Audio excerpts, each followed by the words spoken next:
Shalom, shalom. Yo soy Mandy del Negro de Irure y soy estudiante de los del Camino. Y estoy bien contenta de estar nuevamente con ustedes porque nosotros juntos estamos estudiando lo que es la parashá de la semana. Y justamente, pues para esta semana nos toca la parashá, dos parashá, Matot y Masei. Y vamos a ver ese mandamiento 409. Vamos a ver entonces, primero, para entrar en contexto, vamos al número 35 del 9 al 15 que dice así.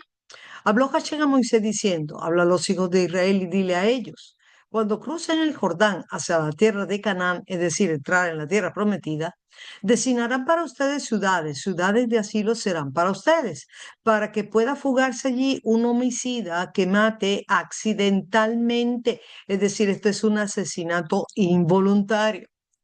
Serán para ustedes ciudades de asilo respecto al vengador, que en otras Biblias también lo llaman vengador de la sangre, para que no muera ese homicida, sino hasta que comparezca ante la congregación, que en algunos es el Sanedrín, para ser juzgado.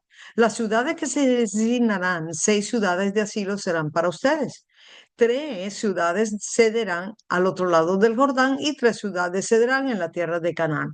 Ciudades de asilo serán para los hijos de Israel y el prosélito y el residente en su seno. Estas 6 ciudades serán de asilo para que huya allí todo aquel que dio muerte a una persona, pero accidentalmente. Bueno, nosotros vamos a ver este mandamiento desde el punto de vista no solamente del texto, sino la legalidad bíblica y por supuesto también vamos a tocar la parte cultural.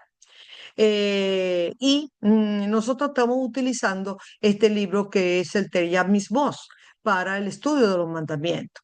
Este mandamiento es un mandamiento prohibitivo donde dice que el homicida no muera hasta que esté de pie ante un juicio.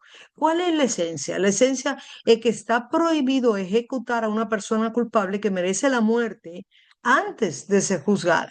La ley, incluso a aquellos que presenciaron el acto, es decir, testigos, ¿verdad?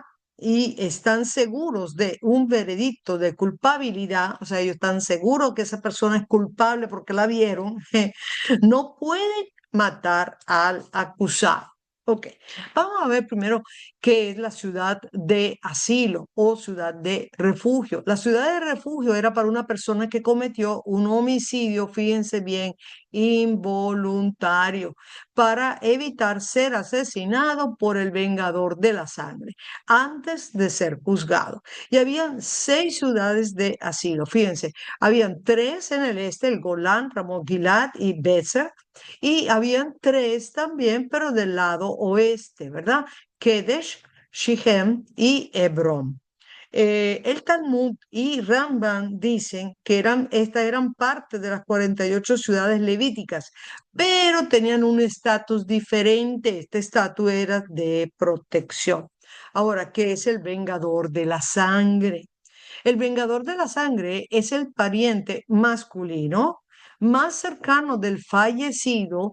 Fíjense qué interesante. Tiene el derecho legal de imponer la pena capital sobre el homicida intencional.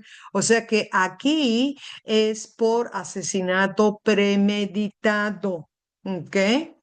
¿Cuándo sucedía? Cuando, por supuesto, lo encontraron.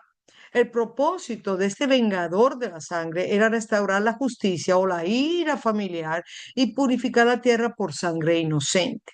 Ahora, si la muerte no fue no intencional, es decir, una persona que, por ejemplo, tiene una escalera, se tropieza y con esa escalera pues le da en la cabeza a una persona y muere, ¿ok? Estamos hablando justamente de un asesinato, pero que no fue con alevosía, no fue con intención ni era premeditado. Bueno, en ese tipo de justamente de muerte, de no ser intencional, el homicida huía a una ciudad de refugio y ahí vivía hasta la muerte del sumo sacerdote. Es decir, él podía ir a esta ciudad de refugio, quedarse allí y vivir todo el tiempo allí. Pero, ¿verdad? ¿Hasta cuándo? Hasta que el sumo sacerdote falleciera. Sí, cuando el sumo sacerdote fallecía, entonces él podía salir de esa ciudad de refugio. Si no llegaba a la ciudad de refugio en ese momento o salía de esa ciudad por descuido, y el vengador lo podía matar si lo encontraba. Pero si eso sucedía, o sea, si el vengador de la sangre encontraba a esa persona y todavía no había muerto el sumo sacerdote, fíjate qué interesante, entonces lo podía matar y él no tenía ningún tipo de culpabilidad. Estoy hablando del vengador de la sangre, ¿ok? No sería culpable. Ok, vamos a ver. Sin embargo, vamos a ver que aquí en Números, justo el verso 12, que es el que nos acontece para nosotros, dice, serán para ustedes ciudades de asilo respecto al vengador para que no muera ese homicida, sino hasta que comparezca ante la congregación, es decir, el Sanedrín, para ser juzgado. Entonces vemos que la Torá está dando una garantía procesal. Es decir, que aquí nadie, absolutamente nadie, podía ser ejecutado si antes no pasaba por el juicio. ¿Qué quiere decir? Quiere decir entonces que ni siquiera el vengador de la sangre podía pues asesinarlo o matarlo, ¿verdad? A pesar de que era o se consideraba culpable, tampoco lo podía hacer hasta que no hubiese pues un juicio. Solo después del juicio y si se determinaba su culpabilidad como asesinato intencional, entonces podrá ser entregado al vengador de la sangre. Oh, otra cosa interesante. O sea que si esa persona se le conseguía culpable, entonces no es el Sanedrín quien ejecutaba la muerte capital, sino que se le entregaba justamente al vengador de la sangre. Ante ese juicio, antes de ese juicio, no estaba permitido ejecutarlo, ni siquiera por el vengador. ¿Qué dice la Mishnah? La Mishnah dice que el homicida no será ejecutado con base en el testimonio de un solo testigo. Había que tener por lo menos dos testigos. Si el homicida accidental, o sea, no intencional, abandonaba la ciudad de refugio antes del juicio o antes de la muerte del sumo sacerdote, entonces el vengador de la sangre podía matarlo sin responsabilidad penal. Si no había hecho juicio, no se había hecho juicio todavía, se debería garantizar que el acusado llegara al tribunal en forma segura y solo entonces el tribunal determinaba el tipo de homicidio. Ahora, ¿qué dice el Talmud? Dice que el homicidio accidental era escoltado por el Sanedrín hasta la ciudad de refugio. Es decir, que vemos ver que el Sanedrín tenía la responsabilidad de que esta persona llegara a la ciudad de refugio. Y cuando tenía que ser juzgado, ¿verdad? Ante el Sanedrín, tenía también el Sanedrín la responsabilidad de llevarlo sano y salvo desde la ciudad de refugio hasta el tribunal. Así que el Sanedrín tenía también su responsabilidad ante el homicida. Si el homicida era culpable del asesinato no intencional, tras el juicio, el tribunal lo entregaba al vengador, pero nunca antes. El tribunal tenía que tener pruebas y por lo menos dos testigos si se trataba de un asesinato intencional.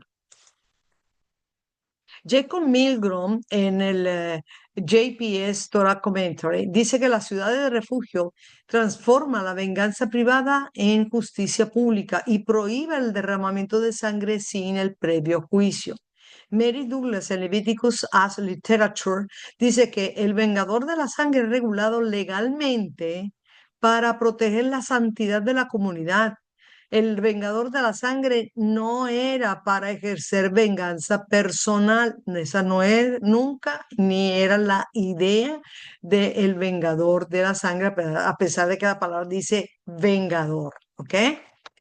Raymond Westbrook, que es un experto en el derecho del antiguo Medio Oriente, dice que el sistema israelita, escuche bien, mire qué interesante, el sistema israelita era el único entre los códigos antiguos en no permitir ejecuciones privadas sin juicio legal previo, a diferencia del código, por ejemplo, de Hammurabi o de las leyes hijitas. Vamos a ver el aspecto cultural. Mire, en Asiria o, por ejemplo, también en Babilonia, no había protección del homicida. Además, allí en Babilonia había derecho de venganza sin el previo juicio y sobre inclusive la familia del fallecido. Se aceptaba perdonar, o sea, si la familia lo perdonaba, ok, pero también podían aceptar la compensación monetaria en lugar de la ejecución. En Mesopotamia tampoco había un juicio previo al homicida. Se permitía la ejecución, mire, mire qué cosas, de parientes inocentes, cosa que estaba prohibida en Israel. El código de Hammurabi, por ejemplo, tenía ese concepto de ojo por ojo en forma literal y también podía tener una compensación monetaria si la familia así lo deseaba.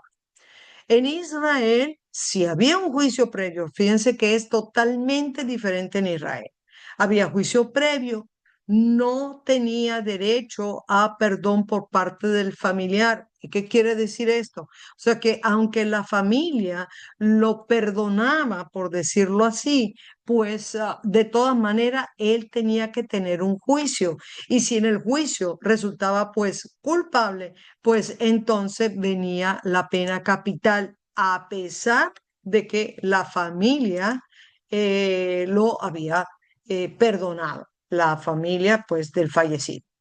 La ejecución de parientes no estaba permitida ni la compensación monetaria. El pariente cercano era o actuaba como el vengador. Entonces, mi hermano, ¿qué podemos aprender de este mandamiento que estamos estudiando en el día de hoy? Primero, que no se puede ejecutar a nadie sin el previo juicio, que tenemos o habían ciudades de asilo, también llamadas ciudades de refugio, que era un sistema legal bien sofisticado que estaba dando la Torá, que se refuerza el sistema legal contra la venganza y además ordena procedimientos que son judiciales, pero basados en evidencia. Fíjense que la Torá lo que hace es valorar la vida humana y se adelantó a los principios del derecho y, por supuesto, de la ética moderna. Bueno, espero que esto le haya ayudado a entender un poquito mejor el mandamiento. Shalom, shalom.